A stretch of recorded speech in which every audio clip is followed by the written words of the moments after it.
Hey, Insomniacs, you're watching World News Now. Sleep, it's overrated. This morning on World News Now, hidden bombs, new warnings about terrorists with surgically implanted explosives. They could be targeting airlines with bombs carefully hidden inside their bodies. It's Tuesday, May 1st. From ABC News, this is World News Now. Good Tuesday morning, everybody. I'm Rob Nelson. And I'm Sunny Hostin in for Paula Ferris.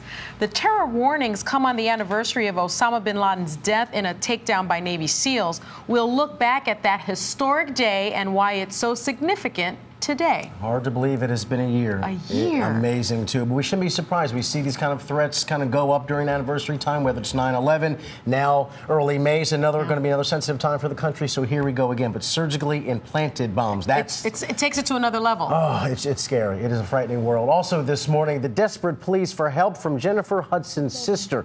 Her calls to 911 were released to the public after they were heard in court last week. The singer's ex-brother-in-law, of course, is on trial for killing her mother, brother, and 7-year-old nephew. And later this half hour, toddlers in full makeup and kids as young as 4 who insist upon taking lipstick and eyeshadow seriously. You're the mother of a young daughter. What do you think? It's not going to happen. I mean, they don't have jobs, so I don't know where they're getting the makeup from because they can't afford to buy it. That's my thought. Spoken like a tough mom. I like that. But of course, we get to the terror threat that comes 1 year after the death of Osama bin Laden. U.S. officials are warning about the possibility of a body bomb on board an aircraft. ABC's chief investigative correspondent Brian Ross has the details.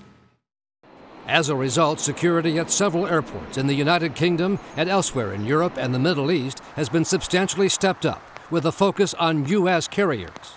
And additional federal air marshals have been shifted overseas in advance of this week's anniversary of the bin Laden raid. The plot is not so far-fetched. Medical experts say there is plenty of room in the stomach area for surgically implanted explosives. The surgeon would open the abdominal cavity and literally implant the explosive device in and amongst the internal organs. Right in there. Right in between the intestines, the liver, and the stomach. For the last year, U.S. authorities have publicly warned that the al-Qaeda affiliate in Yemen and its master bomb maker, Ibrahim al-Assiri, have been designing body bombs with no metal parts to get past airport security. We are treating the information seriously. Assiri actually put a bomb inside his own brother, who he's seen here hugging farewell for a suicide mission aimed at the Saudi Arabian intelligence chief 3 years ago. The Saudi official survived, but Assiri's brother died in the attack. In public, U.S. officials say there is no credible information of an imminent attack. White House counterterrorism official John Brennan called the al-Qaeda group in Yemen the greatest threat to the U.S. And it continues to seek the opportunity to strike our homeland. Brennan also revealed for the first time some of the details of Osama bin Laden's seemingly despondent writings discovered in his compound after the raid. Brennan said bin Laden admitted al-Qaeda had lost its way, agreeing that a large portion of Muslims around the world have lost their trust in al-Qaeda. Confessing to disaster after disaster in al-Qaeda plots, Brennan said that bin Laden urged his followers to flee to places away from aircraft photography and bombardment. U.S. authorities tell ABC News they have made adjustments to security screening procedures to make it easier to spot the so-called body bombs, techniques that now will be put to the test. Brian Ross, ABC News, New York. How sobering is that? The one thing, though, because after the explosive gets surgically implanted like that, they have to obviously go quickly because a bomb can't survive inside your body that long. So if there's a bomb in there, they say that what's going to help target some of these folks if they decide to do this is that they'll be walking funny, they'll have obvious scars. So they hope that's a telltale sign of someone really is going to carry something like this out. I just can't believe it. I'm floored by that report. It's scary. But it shouldn't come as a surprise to anybody. I don't think they're going to do anything they can. How do you combat that? I mean, how do you fight that? I think it's a level of hate that may be unbeatable in some ways. You know, it's scary. So we'll see what the next couple of months bring in terms of that. Also, in other news this morning, the California man charged with shooting 7 people to death at a small college in Oakland has pleaded not guilty. Prosecutors say Oni Go planned the shootings at Oikos University last month after a tuition dispute with school officials. Go now faces the special circumstance of committing multiple murders, making him eligible, of course, for the death penalty. And another day of graphic testimony in the triple murder trial of Jennifer Hudson's former brother-in-law. Chicago police detectives testified about finding the body of Hudson's young nephew. And for the first time, the public is now hearing the frantic 911 call from the singer's sister. More now from ABC's Diana Perez. Good morning, Diana. Robin, Sonny, you can feel the desperation in Julia Hudson's voice as she tries to not only communicate with the dispatcher, but also figure out what happened to her family. At the time of this call, all she knows is that her mother has been killed. She has no idea where her brother and her young son are.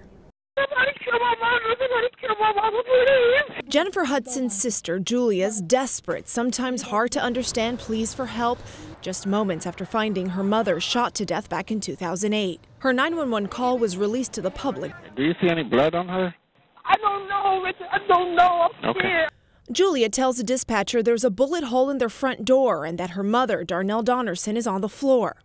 She's 57 years old. Please help my mama. In the background, she can be heard asking neighbors about her brother Jason. Police would later find his body inside the home as well.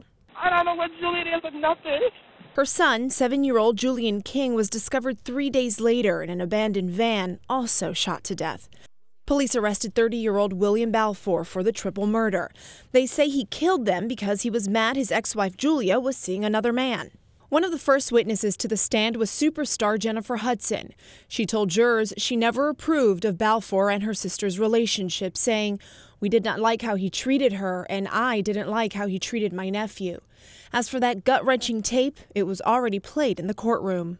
Can you please send an ambulance, please? A place Jennifer Hudson has vowed to be every day of the trial. This case is entirely circumstantial, meaning the prosecution will have to convince the jury that Balfour is guilty without much evidence. Robin, Sonny. And that's the problem with this case. There's a lack of forensic evidence, so you don't have sort of that CSI stuff that I think juries really expect after watching all of these movies. But the 911 call at least places the jury there, and it's emotional. You hear that voice. It connects. I think it connects juries to sort of the crime. But aren't there text messages from this guy saying, "I'm going to kill your family if you leave me, and I'm going to kill you last so you can watch them suffer"? I mean, I know that's circumstantial, but I know it's just not enough, though. It's just not enough because how many? You know, the argument that the defense will make is how many times do you hear people get angry and say, "I'm going to kill you, I'm going to hurt you," and it's just, you know, those are idle words. So this is not an easy case for the prosecution. It's not a slam dunk. Wow. I want to know what's going to happen, you know, what the jury comes down with, but it's not a slam dunk. It's not a slam dunk. No. All right. Well, the Occupy movement is now threatening a day of disruptive protest around the world on this so-called May Day. Organizers are pushing for no working, no shopping, even no banking. They're targeting at least 125 cities as well as some world capitals. Now, in New York, Occupy protesters plan to block bridges and tunnels and also interfere with today's commute. On the West Coast, meanwhile, protesters say they will converge on downtown L.A. and will try to shut down ferry service into San Francisco. One World Trade Center is now the tallest building in New York City. Yesterday, workers placed a beam making the Freedom Tower taller than the Empire State Building. When it's finally finished, One World Trade Center will be the tallest building in the Western Hemisphere. Got such great coverage yesterday, too. It was so cool to see George Stephanopoulos at the top there, and Bob Woodruff did a great piece. So it meant a lot to see that, I think, for the city and for the country. Absolutely. So congratulations to that construction crew. Those are some hard-working fellas. Wow. All right, here's your Tuesday forecast, everybody. Morning showers from New England to the Carolinas, some heavy rain from Louisville to Chicago, hail, gusty winds and tornadoes around Minneapolis, Des Moines, Omaha, and Wichita. Also some mountain snow from Wyoming to Montana, showers in the Colorado Rockies and Pacific Northwest. 54 in Seattle, 67 in Salt Lake City, and 93 in Phoenix. Mostly 70s from Fargo to Indianapolis, 71 right here in New York, 87 in Atlanta, and a nice 81 in Miami. Always nice in Miami. It is, isn't it? Well, the final countdown is on for the ladies of Wisteria Lane with just 2 episodes left for the hit show Desperate Housewives. The cast gathered for a wrap party in Hollywood last night after an 8-year run of murders, mysteries, marriages, and just all-around melodrama. It was a fun show. It was a fun show. Look at my girl Eva. Well, the 2-hour series finale airs Sunday, May the 13th, right here, of course, on ABC. And the stars insist, this is important, that unlike Lost or The Sopranos, this finale will actually make sense to the show's fans. See, and I love the Soprano ending. You think Tony got killed? or not? I don't know, but I don't want to know. Oh, yeah, you do want to know. Possibilities. Oh, I wanted to know. I was so frustrated that night. Oh, I loved it. Oh, no, I got to know. It was like, don't know. stop believing. I'm not going to stop believing. But then the music cuts off and it goes to black. Fabulous. We'll have this debate on the commercial. We know how it feels. Right now, there's so much information coming at us, it's almost dizzying. But what if there was one place committed to making sense of it all? Committed to connecting the dots for you. Breaking things down. Not just talking at you, but making things clear. Less confusion, more understanding. That's the promise every day of ABC News. Watch and you'll see the whole picture.